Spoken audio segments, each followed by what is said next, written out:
Olá, boa tarde, boa noite, bom dia, boa madrugada, bom o que você quiser. E turma Direito do Trabalho 2, certo? Vamos dar continuidade aqui nessa aula 24, terminar o planozinho 8 aí, tá? Vamos falar nesse último bloco aqui sobre a greve, quer dizer, terminar o nosso último bloco aqui que trata sobre greve, certo? E lembrando, né, vocês vão encontrar tudo sobre greve na lei 7783/89, certo? No artigo lá da Constituição Federal, artigo 9º, a gente vai encontrar algumas coisas também, artigo 8º, artigo 9º, sobre direito coletivo, sobre greve, tá bom? E sem mais delongas, vamos lá. A gente viu, né, que o exercício do direito de greve é individual, mas ele vai ser emanado de forma coletiva, ou seja, a gente tem a obrigatoriedade da participação de sindicatos, federações, confederações, e no caso de inexistência de uma comissão formada por assembleia de empregados, chamada comissão de negociação, tá? Ou seja, ele é exercido de forma coletiva, não pode ser exercido de forma individual, ou seja, eu não posso dizer, eu vou parar, então não existe esse direito, tá? Não existe esse direito. Mas o que é que então é direito dos grevistas, ou seja, de quem vai aderir ao movimento paredista, de quem vai aderir ao movimento grevista? O que é direito? Artigo 6º da própria lei, tá? No artigo 6º da própria lei, ela diz o seguinte, que eles têm, entre outros direitos, o de empregar meios pacíficos para tentar persuadir os outros trabalhadores a aderir ao movimento de greve.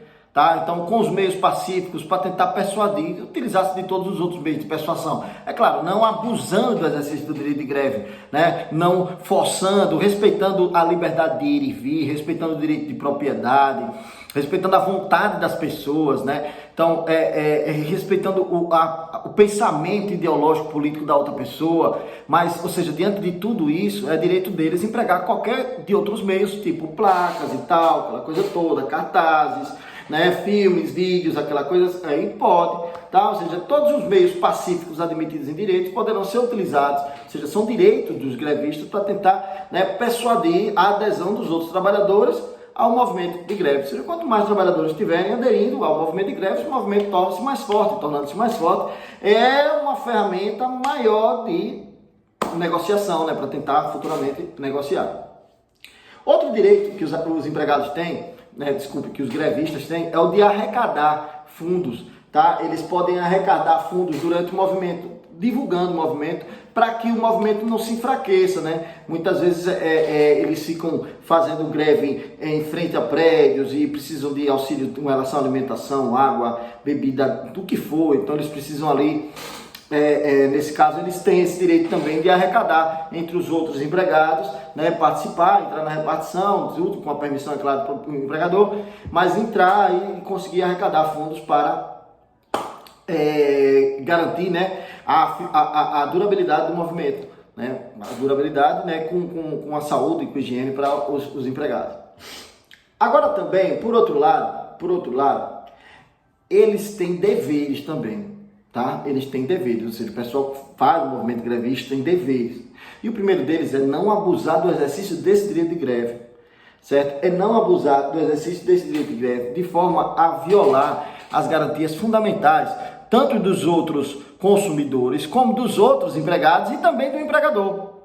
Então, essas garantias fundamentais, como eu já falei na aula passada, liberdade de ir e vir, direito de propriedade, certo? Liberdade de escolha, intimidade, privacidade, tudo isso deve ser preservado pelos grevistas, né? Eles têm esse dever, né, de não abusar do direito de greve, né, ultrapassando os limites do direito do próximo.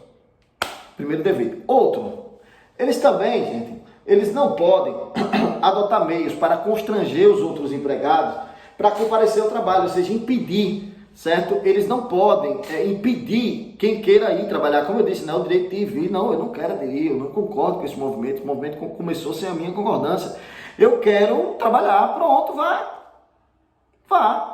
então tem que deixar, tá? Não pode constranger, né? Não pode impedir, né? Não pode ultrapassar as barreiras do bom senso para tentar coagir, né, a pessoa aderir ao movimento. Ou seja, tem que ser por livre e espontânea vontade, né, explicando, conversando, passando as ideias, isso aí para tentar convencer, né, e não de forma coagir.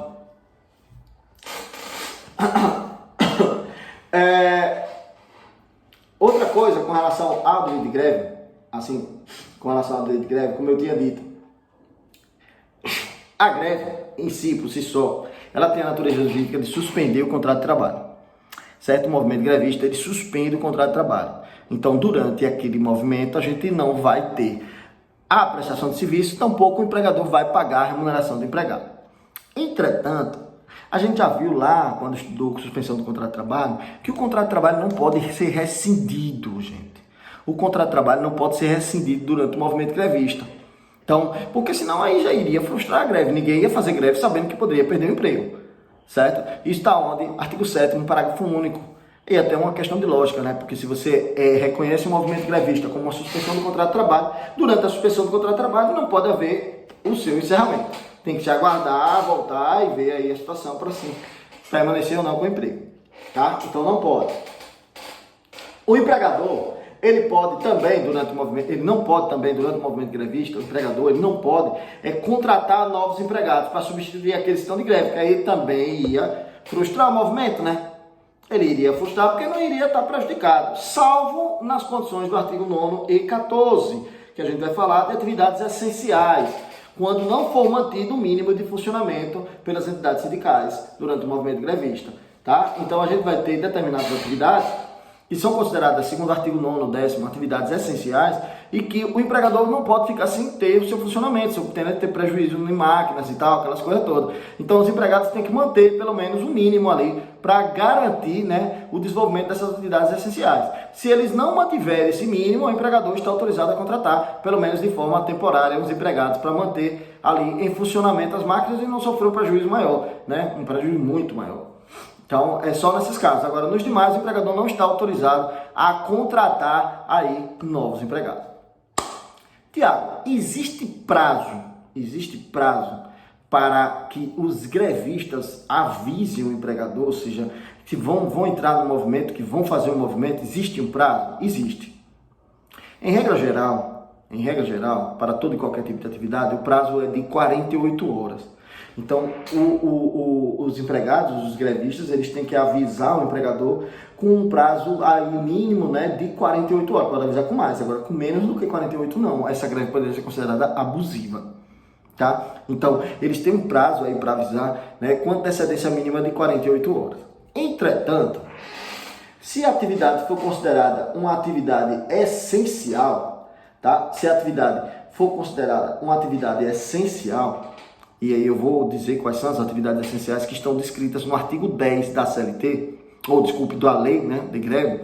Se a atividade é considerada atividade essencial, aí esse aviso tem que ser com antecedência mínima de 72 horas, tá? Porque a atividade é essencial, né? Tem que se ficar garantido um mínimo ali de trabalhadores, né? Não pode, né? O artigo 10 também fala isso. Então, o mínimo tem que ficar garantido de funcionamento das atividades essenciais. Portanto, o prazo é um pouco maior, né? Olha, vamos entrar, mas aí 72 horas é necessário para avisar o empregador, a população, todo mundo que vai precisar daquela atividade. Porque quais são as atividades essenciais? Artigo 10. A primeira delas, tratamento e abastecimento de água, produção e distribuição de energia, gás e combustível. É normal. Água, energia, gás e combustível. Tratamento, distribuição, produção, né, de gás, combustível, água. Então, isso é atividade essencial. Claro, né, são os meios pelo qual a gente não sobrevive com ele. Então tem que ficar um mínimo garantido e tem que ter um aviso prévio de 72 horas. Outra atividade, assistência médica hospitalar, nem se fala. Né? Assistência médica hospitalar nem se fala, e na época agora pela qual a gente passa por essa pandemia, que não se fala mesmo, né? Então tem que avisar com 72 horas e manter um mínimo ali de funcionamento. Outras, distribuição de alimentos e comercialização de medicamentos. Distribuição e comercialização de alimentos e medicamentos. Alimentação e medicação. Necessidades básicas do ser humano. Medicação e alimentação. Então, atividade essencial, prazo de 72 horas também. Outra, serviços funerários. Tá? Serviços funerários também considerada atividade essencial. Olha, agora então, né? Ou seja, não pode parar. Né? Não pode parar, ou se parar tem que ter uma garantia mínima e um aviso prévio de 72 horas que o poder público pode suprir, né? Pode até suprir o poder público ali aquela deficiência. Outra, transporte coletivo. tranquilo, né? O meio de transporte, liberdade de ir, vir, trabalho, casa, não sei o quê. Então, o meio de transporte coletivo também é considerado atividade essencial. Outra, tratamento de esgoto ou ou coleta de lixo, né? Tratamento de esgoto ou coleta de lixo também é atividade essencial, né? Também aí pelos órgãos aí de vigilância sanitária, tratamento de esgoto, né? Coleta de lixo também vai ser atividade essencial, ou seja, prazo de 48 horas se quiser entrar em greve, né? E tem que manter um mínimo aí necessário. Esse mínimo eu digo assim, existem interpretações, né, de que seria de 25%, seria de 20%, seria de 40%, mas hoje, segundo a jurisprudência, o mínimo é para que não haja prejuízo para a população daquela atividade. Então, se esse mínimo for suficiente manter 10, pode manter 10. Se esse mínimo for 50, tem que manter 50. Tá? Outra atividade também que a gente vai ter como essencial são as telecomunicações, né, os meios de telecomunicações. A gente vai ter também guarda, uso e controle de substância radioativa, tá? Processos de dados, processamento de dados ligados, controle de tráfego aéreo também é atividade essencial, compensação bancária, tá? Serviços bancários, serviço de instituição bancária também é considerado atividade essencial, né? Afinal, gira o dinheiro, né? O dinheiro movimenta a economia movimenta a sociedade e aí volta o ciclo. Outra também, atividades médicas periciais relativas, agora a gente teve isso, que foi em 2019, tá? A gente teve a inclusão em 2019 de algumas atividades consideradas essenciais. Controle de tráfego aéreo foi uma, né? Agora, essa outra que eu vou falar agora foi a dos médicos peritos do INSS, do regime de previdência. Também são consideradas atividades essenciais, tá? Os médicos do INSS também são considerados atividades essenciais. Outras também que é considerado médico federal, ou seja, atividade portuária, também é considerado atividade essencial, tá? Tem que manter o mínimo e tem que avisar com 72 horas de antecedência. A greve, ela tem que ser exercida. Ela vai ser exercida. É um direito constitucional garantido aos trabalhadores de forma individual, cuja manifestação se dá de forma coletiva, como eu já falei. Entretanto, esse direito não pode ser exercido a ferro e fogo de forma a ser abusado, ou sofrer um abuso do exercício do direito de greve. Certo, gente? Então não pode ter um abuso do exercício do direito de greve. Então o artigo 14 da lei de greve, ele diz que algumas pode se tornar, trata duas mais ou menos, que se tornam ou se caracterizam a abusividade do direito de greve.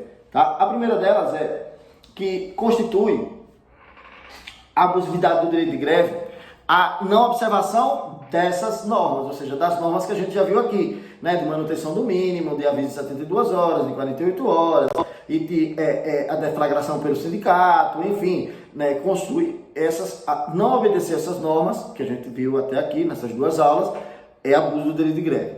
Outra situação que se considera como abuso do direito de greve é a manutenção da greve após convenção ou acordo coletivo ou até depois de uma decisão da Justiça do Trabalho, né? Porque assim, se não tiver acordo, quem vai decidir o decídio de greve é a Justiça do Trabalho, tá? É a Justiça do Trabalho que tem competência para decidir.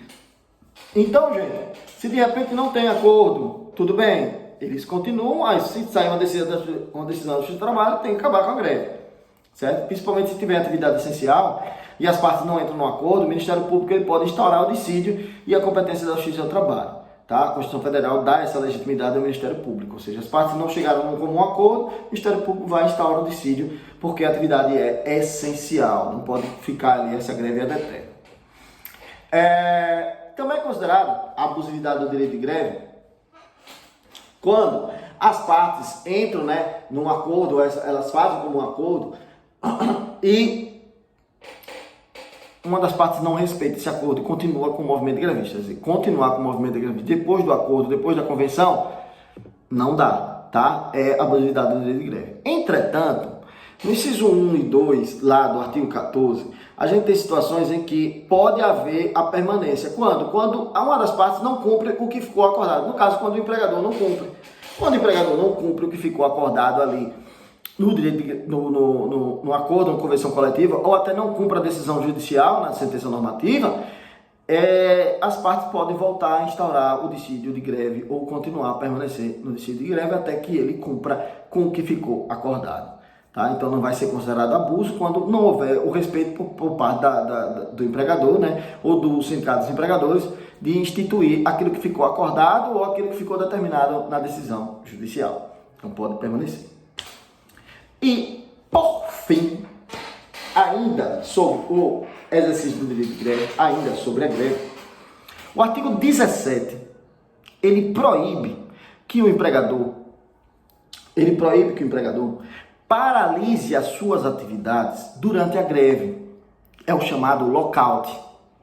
Artigo 17 da Lei 7783/89. Ele proíbe a realização por conta do empregador do lockout. O lockout é o seguinte, é com a tentativa de frustrar a greve, o empregador para a atividade, olha, está paralisada a atividade e tal, pronto. Aí você greve de quê se as atividades estão paralisadas? Entendeu? Então o lockout, ele é proibido.